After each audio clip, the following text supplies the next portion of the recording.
Hello, everyone. Kat here. Welcome to my third Teardown video. Super exciting. I know it's a little bright behind me. Can't help it. I shine. I'm kidding. Sorry, I'll fix that up in the next one. But right now, I'm quite not sure how to get that glare out. But you're not here to look at my face. You're here to look at the emails we're gonna tear down today. It's the third one. Super excited. So like always, quick disclaimer for the criteria that I use to do a teardown, they're all external.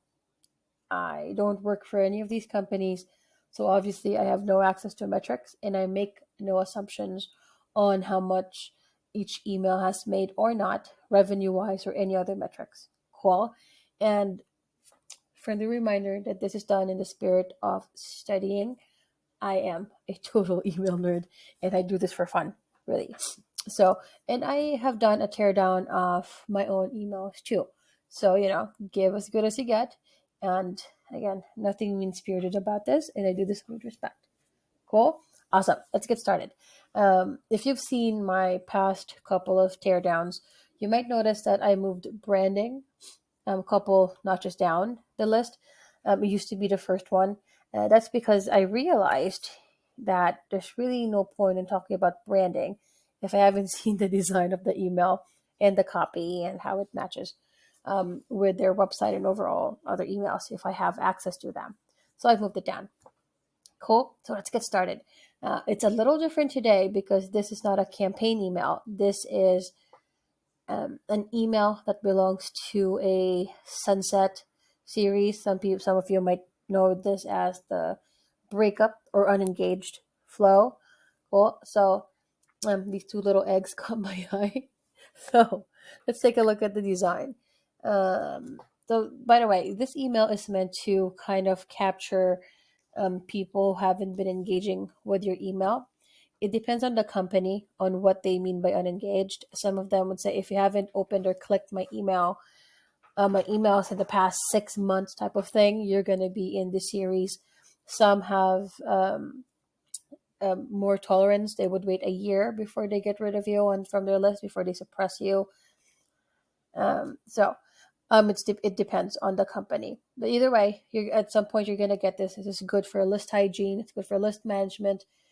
People who are not opening your emails are costing you money. They're costing you metrics, right? They're costing you this domain reputation. You keep on sending them emails that they're not emailing. Sometimes they'll even have the audacity to put you in to make a spam complaint when they clearly signed up. So this is one of those emails that will help you avoid a lot of that for the most part. Minimize the negative effects of people who signed up and doesn't engage with your emails. Anyway, so going back to this, clean design. So let's look at the design. Cool. So I have the logo here, so I know who it's from. Very important. Large text. I really appreciate that. Not just for me in terms of experience, but also for people with disabilities, right? So they need to make the text larger. It's easier to see. Or for people who are older, or really anyone who has hard time seeing smaller texts. This is appreciated. I like that there's a lot of white space, right? So it kind of like it really directs you on where you need to look at. It's not busy.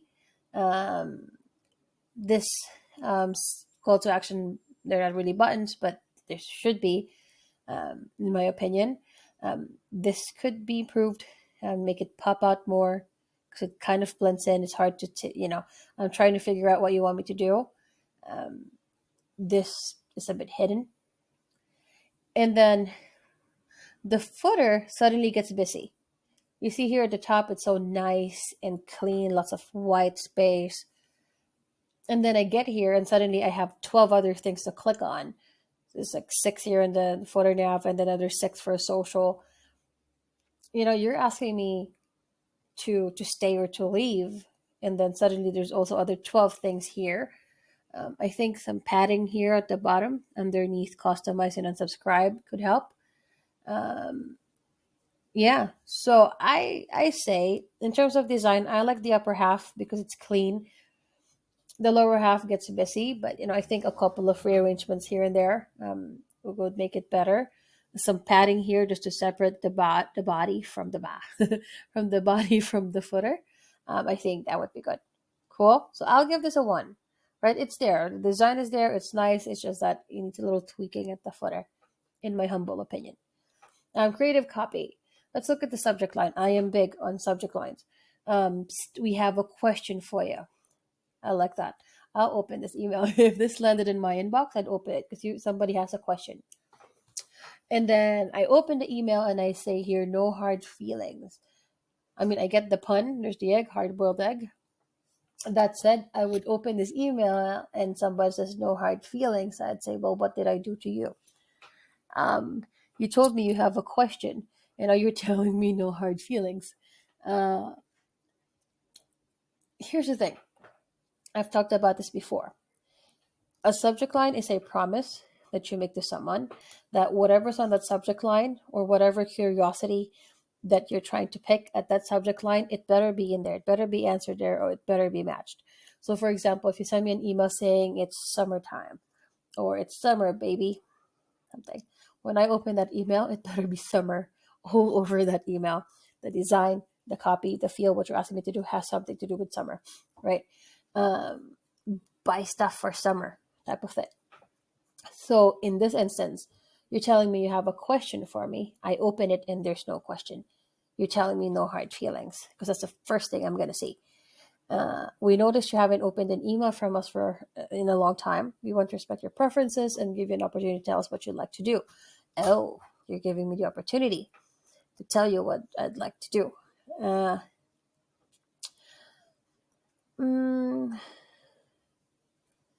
You didn't really ask me a question. I mean, you gave me a choice. So I would say just for this, try if you could, tweak it. If anything else, I would put no hard feelings on the subject line if I got nothing else. It doesn't have to be verbatim, but it has to kind of match what you're trying to tell me. It's like, if your partner says, "Hey, Kat, I have a question for you," and I said, "Yeah, sure. Well, what's the question?" And you go, "Well, you know what, Kat, no hard feelings." That kind of puts me in the defensive right away. So for this one, yeah, just kind of tweak it. See, tell us what you'd like, type of question, or like subject line. It's hard to think of subject lines at the top of my head because I write a lot before I pick one. So something that would match this to that, right? The subject line to this. Then going down, you're asking me to stay or to leave. Okay. I would say, I would highlight this. Tell us what you'd like to do, because most people would skim. I'm not saying people don't read. People do read. But try to highlight things that you want them to do. Like, tell us what you'd like to do. Highlight this part, and then stay or leave.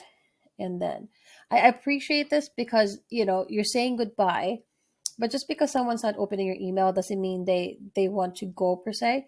So give them an option if you have that in your email program to customize how often they're going to get the emails or what type of emails they're going to get. Pretty cool. Or leave, again, maybe somebody still wants to get emails from you, but they're just, busy right now and they want to keep their inboxes clean. They can unsubscribe. And I like that they say you can opt back in at any time. That's pretty cool. I like that. Maybe make this clearer in terms of customize. Okay, yeah, that's fine. Customize and subscribe. I'm going to the CTA part now too. I'd like to stick to like one CTA per email, and that doesn't literally mean only have one CTA button, but essentially ask me to do one thing, one call to action. You could have the longest email and you could have 5 buttons on there. But for all those 5 buttons, you better ask me to shop now or do some same thing, right? Or visit the website, look at the catalog, right? Or join us on social, anything, but just ask. It can be different copies, different ways to do it, but you're just asking me to do one thing. You don't want to dilute the power of your CTA. That said, this is a sunset email. Oh, my bad, low battery. This is a sunset email, and you're giving me options. So in this instance, it makes sense that there's 2. You're giving me an option. So for copy, I would give it a 1 because of that subject line thing right there. And for CTA, actually, I would give this a 2. The CTA makes sense. This 2 CTAs for this one makes sense. Cool. Now branding. Cuisinart. I don't even know if that's the right way to say it. Cuisinart. I know some of you are getting anxious about this red battery thing. I am too. Uh, I don't know how to pronounce it. I think it's Cuisinart, but this is their website, fairly widely recognized kitchen appliance brand here in the States, and proud the colors are on point. Enjoy free shipping. Let's look at some of their stuff. This looks good. I'm gonna take a look at this later. I like this. Put the beans in there. Cool. I just want to see how they speak. They read the copy. Like a perfect cup for 1K. Perfect cup is easy, fast, and extra enjoyable. So this is a fairly neutral business casual type of style that they're going for, which I understand. It's a national brand. This is kind of the same thing. We'll give you an opportunity to tell us what you'd like to do. Nothing too casual, but still kind of there. Your preferences opt in. Okay, colors and branding and kind of like tone is there. So we'll give the branding too. Unsubscribe compliant. This is a national brand. There's no way they're not going to have an unsubscribe button here. So they even have 2. But, usually at the footer, it's right there.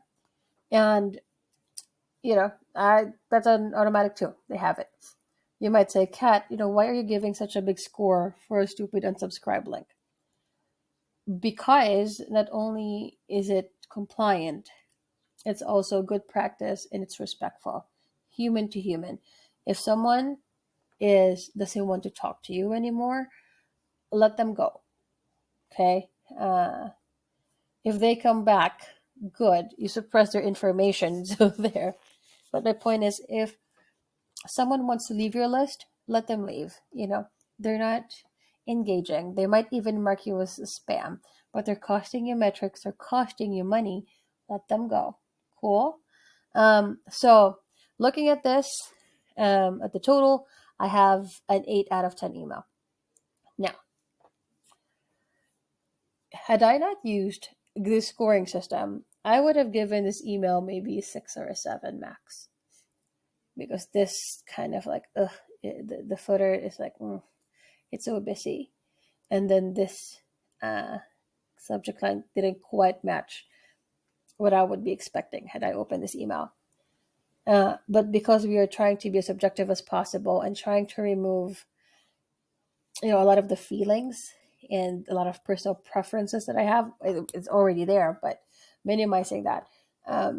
This scoring system kind of give us a more fair look that this is a pretty good email, right? With just some tweaks, like just tweaking the subject line and adding a padding here and maybe trying to reimagine this nav, you would have a pretty good email in your hands. But at the same time, it's doing the job, right?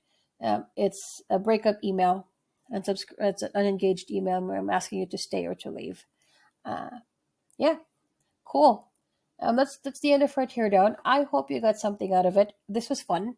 I like doing this every day, and I should be doing more often. More often. It's fun. It's good to study emails, right? If you have any questions, email me at hello@emailscience.com. Or if anything else, if I'm missing, you can always find me on Twitter at HeyCatGarcia. Cool.